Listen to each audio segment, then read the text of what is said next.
Watch this. A solitary tower in the mountains. No roads, no trails, no signal. Only forest, clouds, and one person sitting there for weeks. On August 7th, 2000, Emily Foster makes contact. There's something shining down below, but there shouldn't be. After that, silence.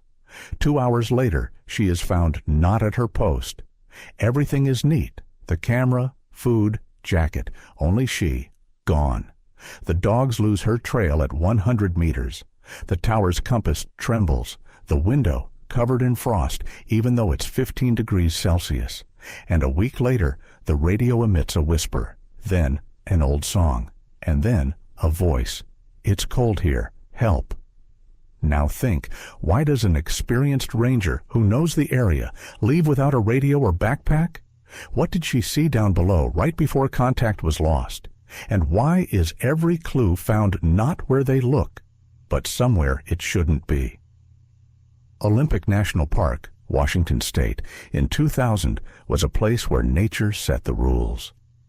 Dense forests, soaked by rain, and rocky ridges stretched for kilometers, hiding everything that didn't want to be found. 18 kilometers from the nearest ranger base on Foggy Peak stood an observation tower, a 12-meter-tall metal structure built in the 1900s to watch for forest fires. It could only be reached by Bell 206 helicopter, and even then, landing was risky because of a narrow pad 50 meters away. The tower looked like a tiny dot among endless pines and low clouds.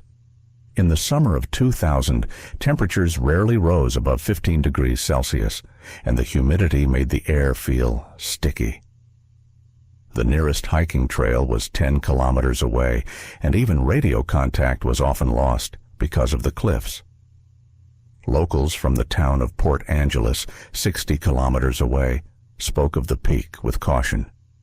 "It's a place where the forest seems to watch you," the Port Angeles Daily News quoted an unnamed hunter in the 1900s. Working at the tower demanded endurance. Rangers spent weeks alone, checking the weather and logging animal movements. In August 2000, those duties fell to one person, whose life on the peak ended without warning. The police report written later described the tower as an island in a sea of trees, where silence was louder than any sound. Why did a place built for vigilance become the center of an unexplainable disappearance? Investigators searching the tower found nothing but emptiness. No tracks, no hints of a struggle. Only belongings left in an order that seemed almost too perfect. Emily M. Foster, 33, was a ranger for whom solitude was not a burden, but a choice. Originally from Tacoma, she loved hiking and photography since childhood, a passion that led her to the National Park Service after earning a degree in ecology. By 2000, Em had worked 6 years, preferring assignments where she could breathe freely, far from the hustle of cities. She could watch the forest for hours and see things no one else noticed, her friend Caitlin Brown told police on August 10th. Em arrived on Foggy Peak on August 1st, bringing minimal gear, a Nikon analog camera, a notebook for observations, and a crate of canned food. Her letters to her parents, delivered by helicopter on August 3rd, were full of detail. "The rocks here smell like rain, and in the morning the fog rises so thick the world disappears." No hint of anxiety. A satellite call on August 5th to her parents, David and Margaret Foster, confirmed her enthusiasm. Em joked that the forest was her new best friend, David recalled. Police studying her profile found no vulnerabilities. Em was healthy, financially stable, without enemies or personal drama. Colleagues at the base 18 kilometers away described her as someone always in control. Her last notebook entry, dated August 7th, read, "Temperature 14 degrees Celsius, visibility 6 kilometers, all quiet." Why would a woman who loved her job so much suddenly vanish? Investigators noted that Em's belongings, camera, clothing, food, were left untouched, as if she was going to return in a minute. But that minute never came, and the forest gave no answer. On August 7, 2000, Emily Foster's day started routinely. At 6:30 a.m., she recorded in her log, "Clear morning, pressure 755 millibars." At 11 a.m., she messaged base, "No incidents," checking the slope. During the day, M photographed the surroundings, capturing forest and clouds. One shot, taken at 4:50 p.m., stood out, a bright spot at the bottom of the slope, like a flashlight in the shadow of the trees. Police developed the film and sent the photo for analysis. Specialist Richard Gray, 45, concluded, probably a lens reflection, but noted the spot's unusual sharpness. At 5:30 p.m., M radioed base. "Something is shining below, and it shouldn't be." Operator Paul Davis, 28, asked her to repeat, but heard only silence. The recording, stored in the park archives, lasted 10 seconds, without noise or static. Paul wrote in the log, "M spoke clearly, but quickly." He tried calling her until 6 p.m., but got no response. The base decided to dispatch a helicopter. The helicopter landed by the tower at 7:15 p.m., with daylight already fading. Ranger Michael Reed, 42, climbed the tower and found it empty. On the table, the camera, notebook, and spoon, as if dinner had been interrupted. The temperature inside was 16 degrees Celsius, but the window was covered with a thin layer of frost, despite the warm evening. The police report of August 8th stated, "Everything is in place, but M is gone." Why did M mention a light that shouldn't be there? The bright spot in the photo, taken 40 minutes before her words, might have been a key. But its explanation raised more questions than answers. What did she see below the slope? The inspection of the tower on August 8, 2000, marked the beginning of an investigation that only multiplied mysteries. Ranger Michael Reed, who first entered the post, described it as frozen in time. Shelves with food were neatly arranged, clothes folded, M's camera on the table. The frost on the window, noticed by Michael, disappeared within an hour after police arrived. Officer David Wilson, 39, suspected it was condensation from temperature changes, but the thermometer outside showed a steady 15 degrees Celsius. Another oddity. M's compass lying on the table, its needle shaking, failing to fix north, while outside the tower it worked fine. Technician Stephen Lloyd, 35, inspected the compass and said, "Maybe a magnetic defect, but strange for a new device." Police checked the tower for metal or radiation, but found nothing. The August 9th report stated, "The compass only behaved abnormally inside." On August 9th, canine units flown in by helicopter searched the slope within a 1-kilometer radius. The dogs, after sniffing M's jacket, ran around nervously, but did not go farther than 100 meters from the tower. Handler Daniel Wells, 39, wrote, "They whimpered, staring at the trees, but did not proceed." Police found no footprints, tire marks, or broken branches. Even the helicopter landing pad, 50 meters away, remained untouched. As Michael Reed left the tower, he noted that the shadows of the trees seemed too long for 7:30 p.m. He attributed this to the evening light, but his observation was recorded in the report. Why did a place where everything should be under control look as if someone had erased M from reality?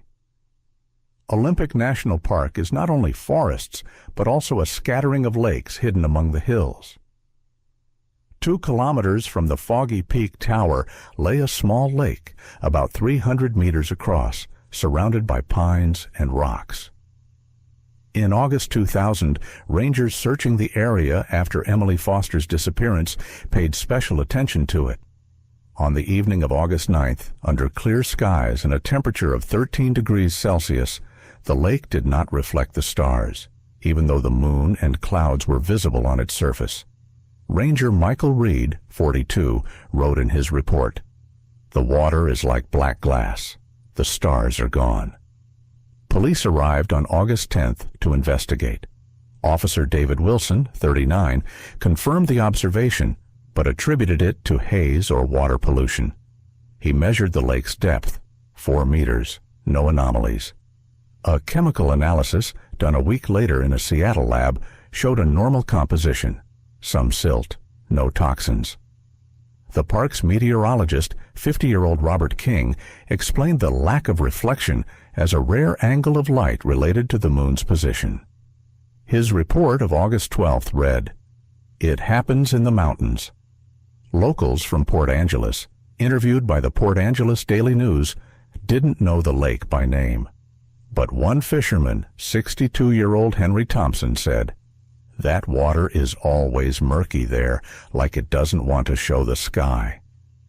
His words never made it into the official records, but deepened the rangers' unease. The police log of August 11th noted, "The lake is not connected to the Foster case, but its appearance raises questions." Why did water that should have behaved like a mirror act differently? The meteorologist's explanation sounded rational, but the rangers standing by the lake could not shake the feeling that something about the scene was wrong. Emily Foster could have seen that lake from the tower. Did it change how she perceived things? Emily Foster's disappearance on August 7th, 2000, forced police to dig into the Olympic National Park archives. In files kept at the Clallam County Sheriff's Office, a case from 1994 was found. A tourist, 29-year-old Paul Cameron, vanished 6 kilometers from Foggy Peak during a solo hike. His backpack was found 3 days later, but Paul himself was never found. Inside the pack, a camera with a single photo, a blurred white spot against trees. The case's investigator, 55-year-old William Grant, noted in his report, "The spot is likely a film defect." The Cameron case was closed in 1995, classified as an accident.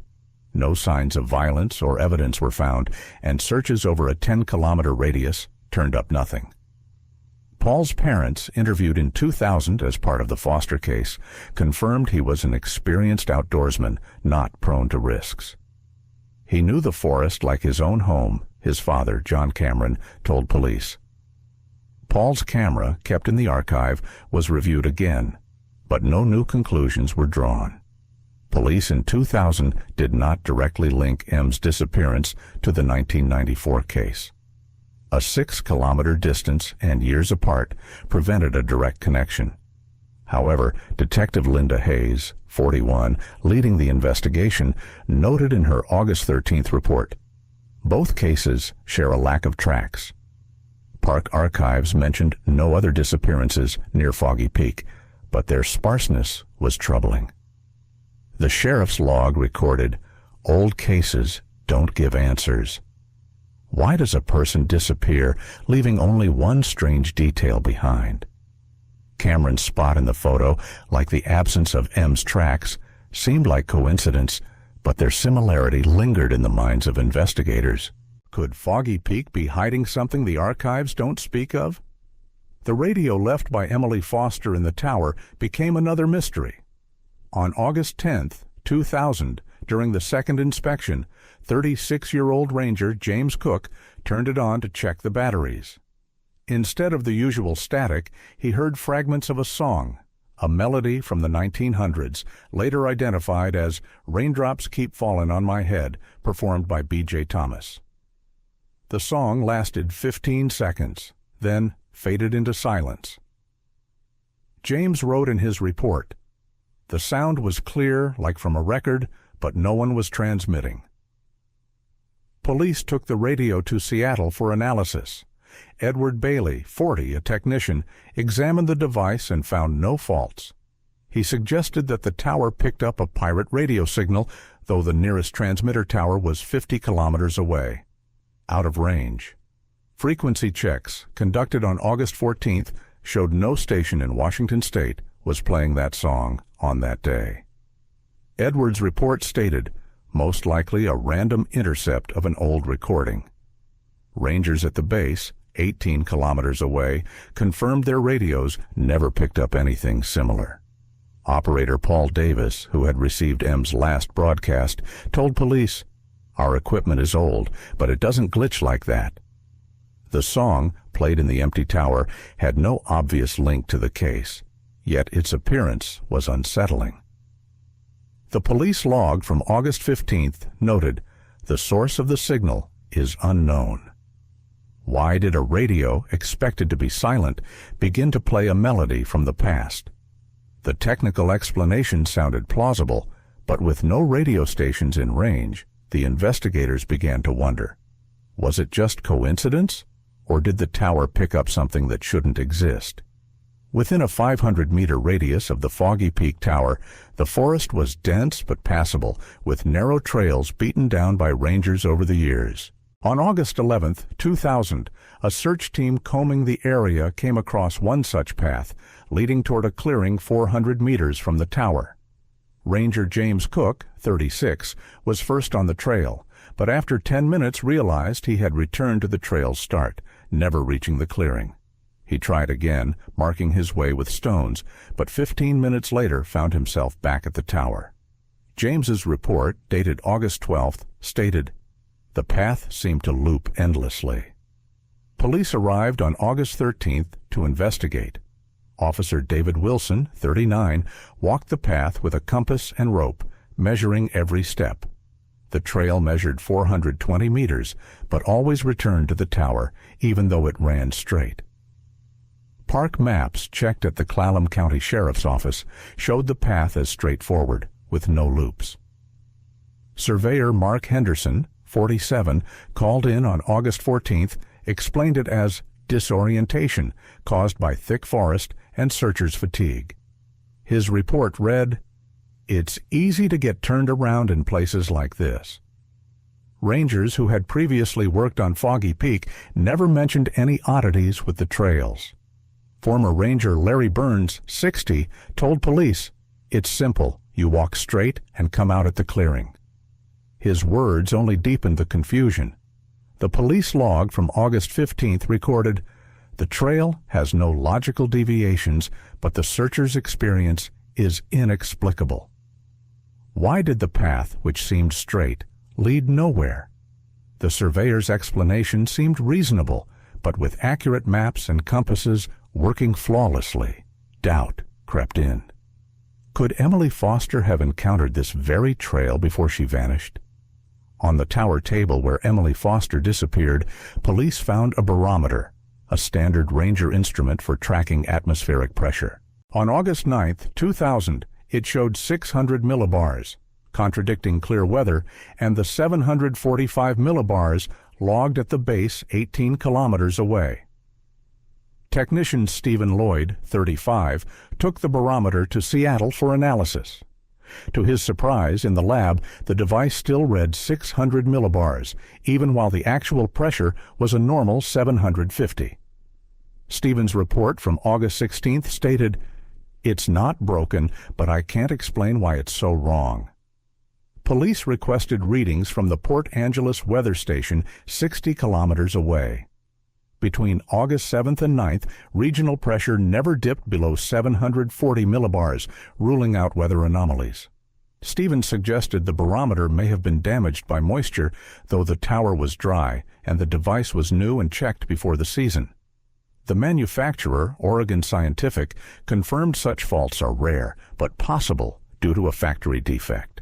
The police report of August 17th noted the reason for the barometer's readings is undetermined.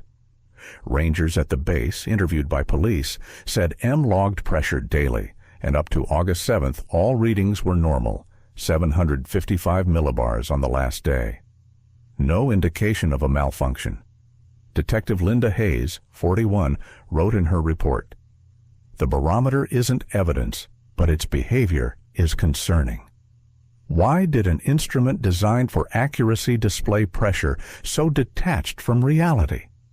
The technical explanation sounded plausible, but a new device and stable weather left questions. Did M notice this strangeness before she vanished? Emily Foster's journal, found on the tower table, was her daily companion. She carefully logged weather, visibility, and observations.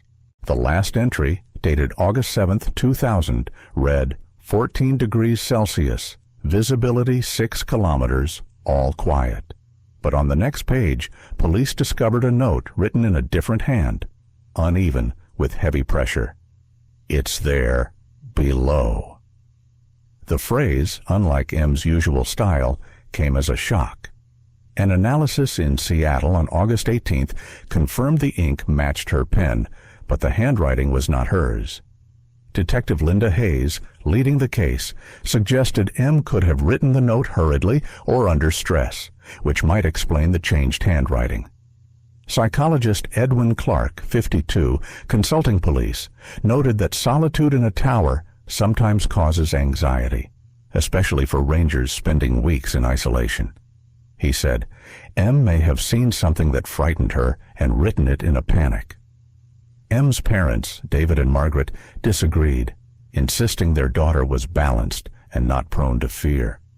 Police searched the tower for other writings, but found only the journal. No fingerprints, except M's, were on the page. The police log from August 19th stated, "The note does not match Foster's usual behavior, but there is no evidence of outside interference." Investigators wondered what "it's there below" could mean and whether it was linked to her disappearance. Why would M, always precise, leave a note so out of character? The stress explanation seemed plausible, but with no other signs of panic in her life, doubts remained. What did she see below, and why did it change her? On August 14th, 2000, Clallam County Police interviewed 28-year-old Paul Davis, the radio operator at the Ranger Base 18 kilometers from Foggy Peak Tower.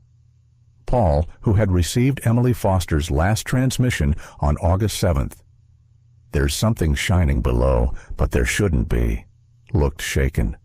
Sitting in the sheriff's office, fidgeting with his headphones, he spoke quietly, as if afraid to be overheard. After her words, the airwaves went dead, he said. Not static, not interference. Silence that made your ears ring.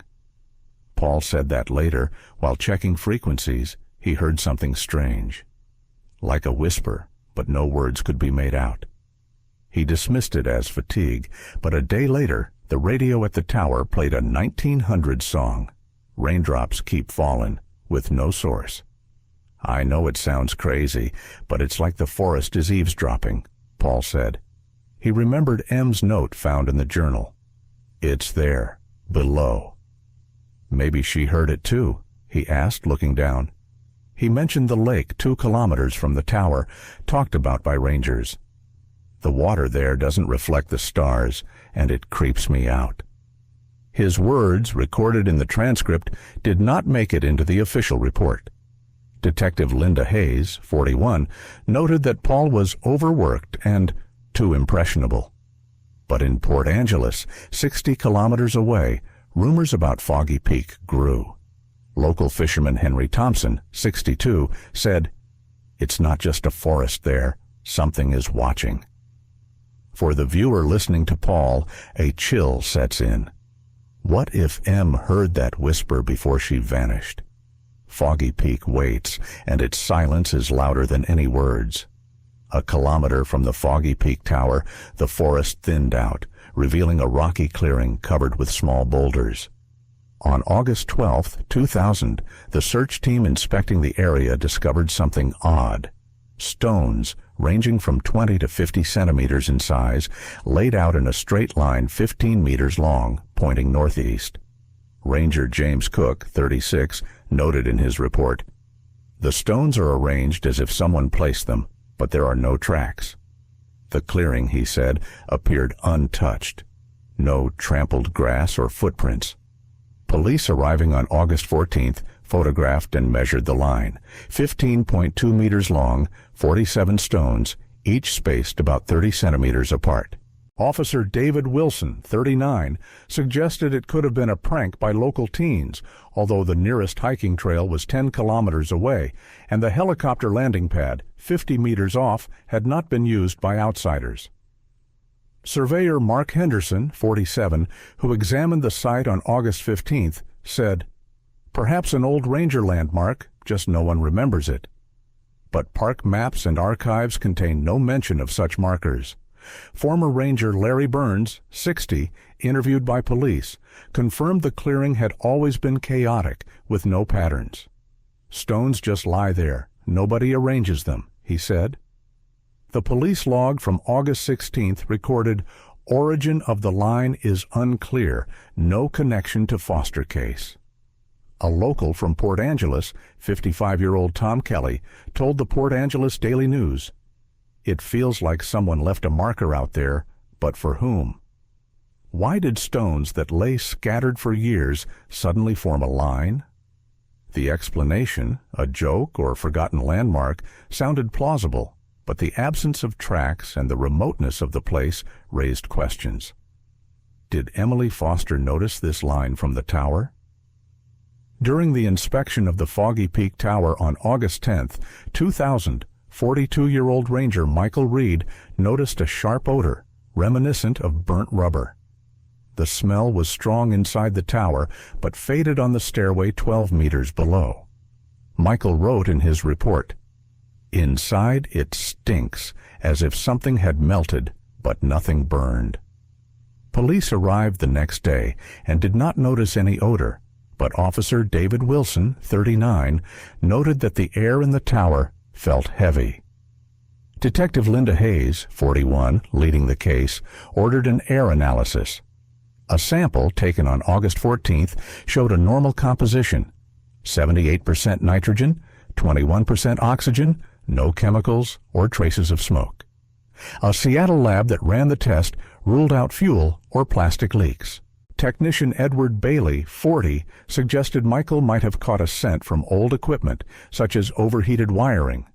However, the tower's wiring, inspected on August 15th, was in order, and the generator ran on diesel, which does not produce such a smell. Rangers at the base, 18 kilometers away, told police the tower always smelled of wood and damp, never rubber. Emily Foster, in her letters to her parents, never mentioned strange odors. The police report from August 17th stated, "The smell described by Reed is unconfirmed, likely subjective perception." But Michael insisted the sensation was real and lasted several minutes. Why, in a place where everything should be familiar, did a scent appear that had no connection to its contents? The technician's explanation sounded reasonable, but functional wiring and clean air left doubts. Could this smell have affected Emily before she disappeared? The forest around Foggy Peak in August 2000 was full of life: squirrels, deer, hawks. But on August 13th, the search team noticed something strange. In the trees, 200 meters from the tower, sat dozens of sparrows, unmoving, even as a Bell 206 helicopter landed just 50 meters away. Ranger James Cook, 36, wrote in his report, "The birds just stared, even when we shouted." Normally, sparrows flee from the slightest noise, but these remained still. Police surveying the area on August 14th confirmed the observation. Officer David Wilson, 39, counted about 40 birds on the branches, not reacting to clapping or footsteps. Ornithologist Susan Lawson, 45, called in on August 16th, suggested the birds might have been ill or stunned by the helicopter's noise. She examined several sparrows, but found no signs of disease or injury. Her report stated, "Such behavior is atypical, but possibly tied to temporary stress." Rangers who had worked the peak before never saw anything like it. Former ranger Larry Burns, 60, told police, "The birds there always dart around. You can't calm them down." The police log from August 18th noted, "Bird behavior is not linked to the Foster case, but raises questions." A local hunter from Port Angeles, 48-year-old Roy Davis, hearing about the birds, said, "That happens when the forest is spooked by something," but his words were not included in the official record. Why did the birds, expected to take flight, freeze as if turned to stone? The ornithologist's explanation sounded plausible, but with healthy sparrows and no noise in following days, anxiety remained. Did Emily see this strange behavior before she disappeared? On August 16, 2000, the 9th day after Emily Foster's disappearance, the search operation on Foggy Peak expanded to a 12-kilometer radius from the tower. At 2:30 p.m., the ranger base 18 kilometers away caught a faint radio signal, which operator Paul Davis, 28, identified as M's voice. The recording lasted 8 seconds. "It's cold here. Help." The signal came from an area 10 kilometers north where there were no trails or helicopter sites. Paul wrote in the log, "Her voice, but faint, like she was far away." Police dispatched a Bell 206 helicopter to investigate. A team of 3 rangers, including 36-year-old James Cook, landed 2 kilometers from the presumed location and searched the forest on foot. They found no trace of M, but discovered a rocky ravine, 5 meters deep, where the signal faded out. Technician Edward Bailey, 40, analyzing the recording, suggested that M's radio might have activated by accident and the signal was distorted by the terrain.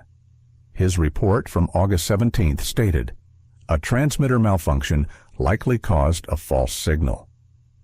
Detective Linda Hayes, 41, leading the case, ordered the search to expand in the ravine, but after 3 days, nothing was found.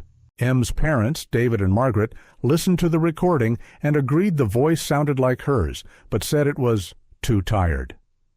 The police log from August 18th noted, "The signal does not explain Foster's whereabouts, but points to a new area." Tom Kelly, 55, a hunter from Port Angeles, remarked, "In those ravines, you can get lost even if you know the forest."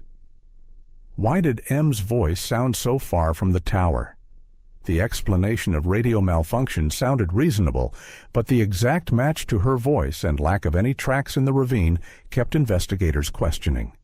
Where did this thread lead? On August 19, 2000, a search team working 3 kilometers from the tower found a Zippo lighter lying in the grass at the base of a rock. Ranger Michael Reed, 42, recognized it. The same silver model engraved with E.F. Emily Foster had. He had seen M use it to light the camping stove on the tower. Michael's report from August 20th read, "The lighter is hers, but how did it get here?" The grass around was undisturbed, and the nearest trail ran 200 meters away. Police sent the lighter to a Seattle lab. An analysis done on August 22nd confirmed M's fingerprints on the case, but no other traces, no dirt or blood. Detective Linda Hayes, 41, suggested M might have dropped the lighter while descending from the tower, though her habit of keeping things organized contradicted this. M's colleague, 34-year-old Caitlin Brown, told police, "M never lost things. She was like clockwork." The police report of August 23rd stated, "The lighter is the first personal item found, but does not indicate a direction." A search within 500 meters of the rock found nothing. Rangers checked the slope, but found no footprints or broken branches. A local from Port Angeles, 48-year-old Roy Davis, hearing about the find, told the Port Angeles Daily News, "Things don't just lie in the forest for no reason." Police classified the lighter as evidence, but could not explain how it ended up so far from the tower.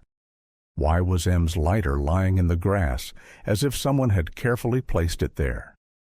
The explanation of accidental loss seemed reasonable, but M's meticulousness and the pristine spot raised questions. Was it a clue or another dead end? During the search on August 17th, 36-year-old Ranger James Cook noticed something strange in the forest, 1.5 kilometers from the tower. The wind, recorded by the Port Angeles weather station at 4 meters per second from the west, did not stir the leaves in this area. James wrote in his report, "The grass stands still, as if rooted, even though there should be wind." He checked the anemometer, which showed 0 meters per second, despite the forecast and the movement of clouds above the forest. Police inspecting the zone on August 18th confirmed the observation. Officer David Wilson, 39, noted that within a 200-meter radius, the trees seemed motionless, while higher on the slope, the leaves fluttered. Park meteorologist Robert King, 50, explained this as a microclimate caused by the terrain, where wind skirts around the hollow. His report, dated August 19th, read, "This happens in valleys, nothing unusual." But James insisted the feeling was unnatural. Rangers who had worked Foggy Peak previously never reported such anomalies. Former ranger Larry Burns, 60, told police, "The wind always blows there. The forest is alive." The police log from August 20th recorded, "Wind behavior is unrelated to the Foster case, but raises questions." A local fisherman, 62-year-old Henry Thompson, said, "When the forest is silent, it's hiding something." But his words were omitted from official reports. Why did the wind, which should have been blowing, stop in just one place? The microclimate explanation seemed logical, but the stillness of the forest, combined with other findings, heightened the unease. Could M have felt this silence before she disappeared? The bright spot in Emily Foster's photo from August 7, 2000, remained one of the main mysteries. On August 20th, police ordered a re-examination of the Nikon film in Seattle. Photographic expert Alan Greer, 48, reviewed the film and ruled out a lens reflection, stating, "The spot is too sharp, as if the source was in the forest." He suggested it might have been a flashlight, but neither rangers nor hikers were working within 3 kilometers of the tower that evening. Alan's report from August 22nd read, "The source of the light is unknown, but not a defect." English translation, Detective Linda Hayes, 41, linked the bright spot with M's lighter, found on August 19th, 3 kilometers from the tower. She hypothesized that M might have descended the slope carrying the lighter, and its light appeared in the photo. But M's colleague, Caitlin Brown, objected. M didn't walk at night, she was afraid of the dark. Police checked the trail where the lighter was found and recalled its oddity. The path, 400 meters from the tower, looped back, returning rangers to their start. Linda wrote in her report, "If M took this trail, she could have gotten lost." A police team on August 23rd searched the area between the tower and the lighter's location, but found no footprints or broken branches. Port Angeles hunter Tom Kelly, 55, said, "The forest confuses you there, even in daylight." The police log from August 24th noted, "The spot and lighter suggest M moved, but don't explain where she disappeared to." The link between clues gave hope, but the forest kept silent. Why did the light in the photo, which seemed real, not lead to answers? The theory of M lost in the woods seemed plausible, but the lack of tracks and the strange trail left the feeling that something was slipping away. The viewer must ask, was she really there, or is that not her light? The radio signal caught on August 16th, with Emily Foster's voice saying, "It's cold here, help," prompted police to a new hypothesis. Detective Linda Hayes, 41, linked the signal to the note in M's journal. "It's there, below." On August 24th, she requested a reanalysis of the signal recording in Seattle. Technician Edward Bailey, 40, confirmed the voice was M's, but noted the sound's low temperature, as if the recording was made at 5 degrees Celsius, not the 13 degrees recorded that day. He said, "Maybe the radio glitched, distorting the sound." Linda suggested M might have descended into the ravine 10 kilometers from the tower, where the signal came from, and it was colder there. This echoed the looping trail and the lighter, which indicated M's movement away from the tower. On August 25th, police sent a team to the ravine, but found only stones and moss. Ranger James Cook, 36, noted the air in the ravine felt thick, but shrugged it off as fatigue. The police report from August 26th stated, "The signal and note suggest M's panic, but there is no evidence." M's parents, David and Margaret, listened to the recording again and said her voice didn't sound like herself. Local fisherman Henry Thompson, 62, learning of the signal, told the Port Angeles Daily News, "Voices get lost in those parts, like in a pit." Police began to suspect M might have gotten lost, but the lack of tracks in the ravine and the odd sound quality left questions. Why did M's voice sound so far and so cold? Explaining it as a radio failure and panic seemed plausible, but the low recording temperature and the ravine's emptiness heightened the unease. The viewer must wonder. She was calling for help, but where was she? The wind behavior noticed on August 17th, 1.5 kilometers from the tower, where leaves didn't move despite a forecast of 4 meters per second, became key to rethinking the area. On August 26th, 50-year-old meteorologist Robert King re-examined the zone and confirmed the microclimate, but added, "This place is strangely silent, not even the birds sing." This recalled the sparrows frozen on the trees on August 13th and the burnt rubber smell Michael Reed sensed on August 10th. Linda Hayes proposed a hypothesis. The forest around the tower could have influenced M's perception. On August 27th, police examined the 1.5-kilometer area where the lighter was found and the wind was still. Ranger Michael Reed, 42, said, "It's like everything has stopped here. Even footsteps sound muffled." Police linked this to the lake 2 kilometers away, which didn't reflect stars, suggesting the terrain creates dead zones of silence.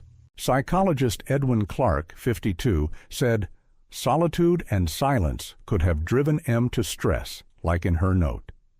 The police log of August 28th recorded, "The area around the tower heightens feelings of isolation, which may have affected Foster." Local hunter Roy Davis, 48, said, "The forest seems to wait for you to make a mistake."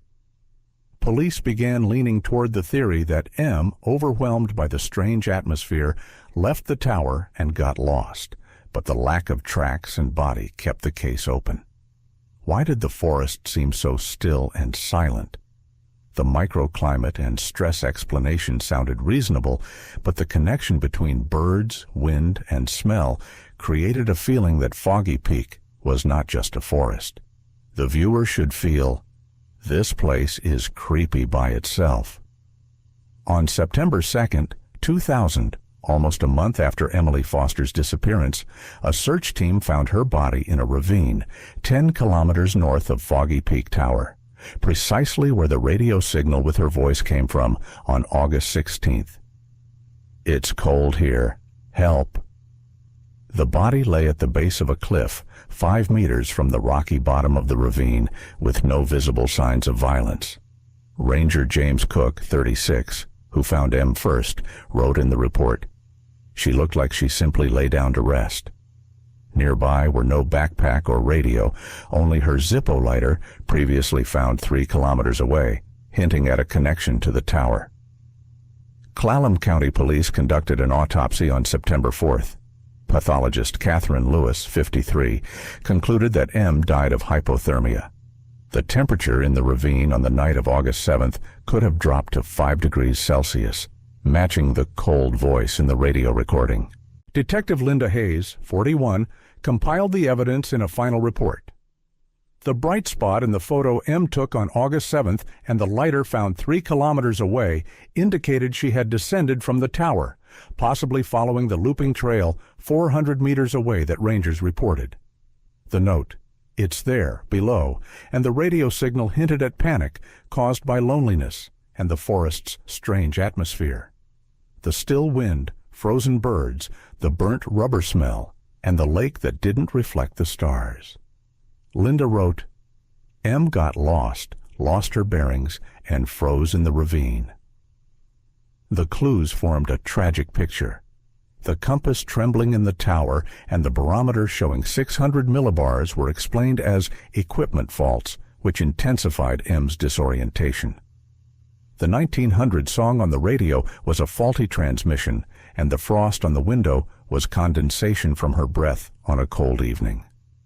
The line of stones, 15 meters long and found a kilometer away, was recognized as an old marker unnoticed before. Psychologist Edwin Clark, 52, said, "The forest's silence and isolation could have driven M to paranoia, making her see threats where there were none." M's parents, David and Margaret, agreed with the conclusion, but added, "Our daughter wouldn't panic without reason." The case was closed on September 10th, classified as an accident. Port Angeles Daily News published an article, "Ranger died in the forest she knew best. But some details still won't let me rest.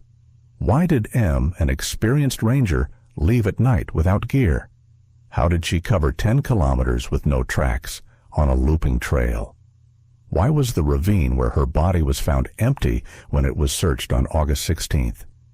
Local hunter Roy Davis, 48, said, "Foggy Peak doesn't let go of those who look too long." Olympic National Park fell silent, but its silence is louder than any answer. That's the story. Every time I catch myself thinking, something does not add up. Emily wasn't a novice. She knew this area, knew how to use a map, how to stay in contact, how not to take pointless risks. But at some point, everything just shut off. The camera, which should have been running, wasn't. The radio, always on, went silent, and all that's left is silence. Not a peaceful one, but the kind that fills you with unease. Maybe she was just tired. Maybe she took a wrong turn. Maybe. But then, why was she heard 9 days later? Why were her things found in places already searched? What do you think? Why did everything disappear that night? Why Emily? Let me know in the comments. I want to figure this out. Not alone.